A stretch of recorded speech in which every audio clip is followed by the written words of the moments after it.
Hello, my name is Sophia, and today we're going to be talking about the topic 1.3 of the ACE International History textbook. Why did Japan emerge as a world power, and what was the impact on international relations? First, let's start with key terms, pause if needed, moving on. And first, let's talk about the pre-modern Japan in the 19th century and its reasons for modernization. Japan had a medieval, rigid feudal system. Society was dominated by samurai under the shogun. The economy relied on barter, with taxes often paid in rice. Japan followed isolationism, closing borders to foreigners since the 17th century to limit outside influence, especially the Christianity, and citizens were also banned from leaving. Next, attempts to open Japan. Russia attempted to open trade with Japan in 1804 and Britain in 1842, and both failed to establish a trade. The United States succeeded in 1853. Additionally, the USA wanted trade access for various reasons. First, expanding industrial output required new markets. Next, fleets needed port supplies like coal, and finally, hostility after the treatment of shipwrecked American sailors in Japan. This inevitably led to the Perry Expedition. Commodore Matthew Perry delivered a letter from Millard Fillmore demanding trade access. Japan initially resisted, but Perry used the threat of force. By 1854, Japan opened 2 ports for the US. By 1858, further treaties expanded foreign access. Next, under the modernization. The Meiji Restoration replaced the shogun with rule under Emperor Meiji, and the goal was to strengthen Japan to resist foreign domination. This also led to changes such as the administration uniting Japan under one government in the capital city, that being Tokyo, and finally, a German-inspired constitution was adopted. Western-style reforms followed and included education and government, military, navy, and industry being remodeled after Western powers. Additionally, infrastructure development included railways, telegraphs for industrial growth, and national unification. Also, some of the economic focus was that Japan expanded export trade, especially in textiles such as silk, to fund its industrial growth. Next, under the military development, about 1/3 of the national budget funded the military. Conscription was introduced for adult males. By 1894, Japan had a modern navy with 28 warships. Patriotism and obedience to the country were taught at schools.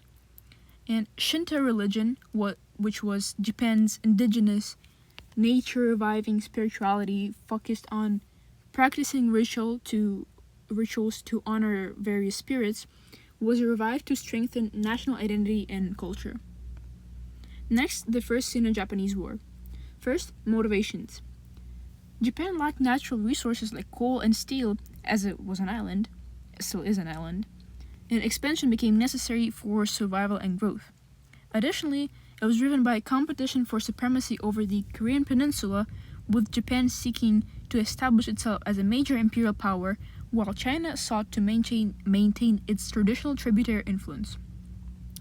The main conflict was that Japan defeated China and gained control over Korea, and the Treaty of Shimonoseki gave Japan territories including Port Arthur. The European reaction was the triple intervention by Russia, France, and Germany, forcing Japan to return Port Arthur. The impacts included Japan being humiliated and increased determination to strengthen its military power for Japan, meaning resentment grew in Japan. Next, Japan's recognition as a world power. First, by the 1900s, Russia expanded into East Asia, occupying Manchuria and threatening Korea. Britain was concerned about Russian expansion affecting its trade interests. This led to the Anglo-Japanese alliance. The terms included the mutual neutrality unless either member faced war against multiple enemies specifically, Britain recognizing Japanese control in Korea, and Japan protecting British interests in Asia. Next, under the Russo-Japanese War. The main cause was Russia refusing negotiations over Korea and invading it instead. Some of the key events included In February of 1904, Japan launched a surprise naval attack at Port Arthur, Japan gaining control of the sea and advancing into Manchuria. Victory at Mukden after a heavy 3 months of fighting, and in 1905, naval victory at Tsushima led by Admiral Togo over outdated Russian ships. The outcome of that was the Treaty of Portsmouth in 1905, which was mediated by Theodore Roosevelt, which led to recognized Japanese dominance in Korea and reduced Russian influence in Manchuria. And that was significant as it was the first major Asian victory over a European power, and Japan gained global recognition as a major war power. Next, Japan in World War I. Japan joined on Britain's side and declared war on Germany in 1914, and its goals were to secure the sea routes and expand its influence in Asia. Some of the economic impact included the exports being tripled, heavy industry expanding due to European competition as they were busy fighting war, shipbuilding increasing, and its merchant fleet doubled, supplying Allied forces. And in general, Japan benefited while European powers were focused on war. Now on to Japan's actions in China. Japan seized German-controlled territory in Shandong. In 1915, Japan issued the 21 Demands. Its goals were to increase political and economic control over China, and basically China accepted the 21 Demands under pressure. Its impacts were that it increased Japanese influence in China, and it angered Western powers like the United States and Britain, as they thought it was unfair. Finally, the impact on national relations. Japan's rise shifted the global balance of power. Victories over China and Russia increased its status. Alliances like Anglo-Japanese alliance strengthened its position, and expansion in China created tension with Western powers.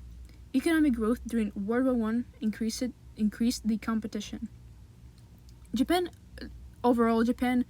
emerged as a modern industrial and military power, but its expansion created new rivalries and instability in international relations. Here's the timeline, and that's it.